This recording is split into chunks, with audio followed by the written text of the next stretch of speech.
banyak orang yang hancur hidupnya karena riba.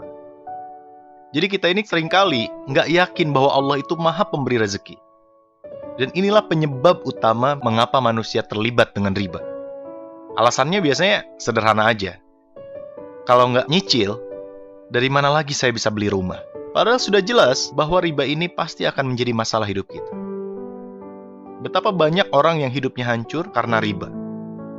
Ya leasing lah, rentenir lah, pinjem bank lah, dan sebagainya. Lucunya, menyelesaikan masalahnya pun sama kembali dengan riba. Akhirnya, masalahnya meluas dan membesar, dan dampak terbesarnya biasanya siapa coba? Keluarga kita. Kan kasihan kan? Keluarga itulah yang akan pertama kali menjadi susah karena dampak riba yang kita lakukan. Nauzubillah min dzalik. Allah itu menguji kita dengan kesulitan, misalnya kesulitan ekonomi, karena Allah ingin melihat respon kita terhadap ujian tersebut. Allah ingin melihat apakah kita akan mengikuti petunjuk yang Allah ridhoi atau mengambil jalan pintas sesuatu yang Allah benci.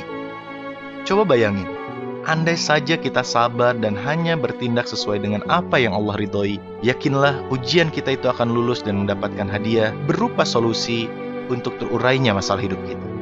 Tapi sayangnya nih, kebanyakan manusia selalu kembali memilih jalan yang Allah benci. Hingga akhirnya apa coba? Hidupnya semakin susah di dunia, dan semua itu belum ada apa-apanya dibandingkan ancaman Allah kelak di akhirat. Padahal, Allah pasti memberi solusi dan jalan keluar dari masalah hidup kita. Yakinlah, itu janjinya. Sungguh, sahabatku semuanya, Allah melaknat para pelaku riba beserta saksi-saksinya, atau mereka yang memahami dan mengetahui transaksi riba. Hai orang-orang yang beriman, janganlah kamu memakan riba dengan berlipat ganda dan bertakwalah kepada Allah, supaya kamu mendapatkan keberuntungan. Hai orang-orang yang beriman, bertakwalah kepada Allah dan tinggalkanlah sisa-sisa dari berbagai jenis riba, jika kamu adalah orang-orang yang beriman.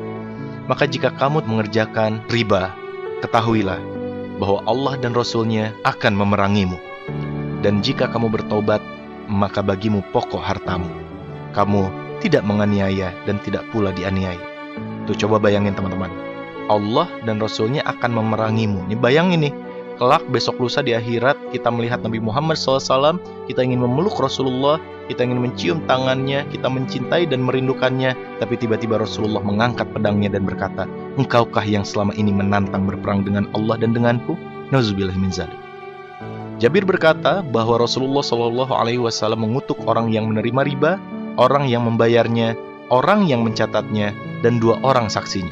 Kemudian beliau bersabda, mereka itu semuanya sama. Mari kita berbenah diri, jauhkan diri dan anak-anak kita dari riba, sebelum hancur hidup kita. Bayangkan kita beli rumah, beli mobil, ada uang riba di dalamnya. Kita sholat, kita beribadah, kita bekerja, menggunakan fasilitas itu, sedangkan Allah tidak ridho akan fasilitas itu. Kira-kira gimana ibadah kita? Nauzubillahi min dzalik.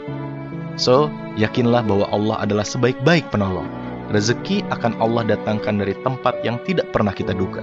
Maka kuatkan keimanan, luruskan niat, dan hiduplah hanya sesuai dengan apa yang Allah ridhoi. Wallahu a'lam bishawab.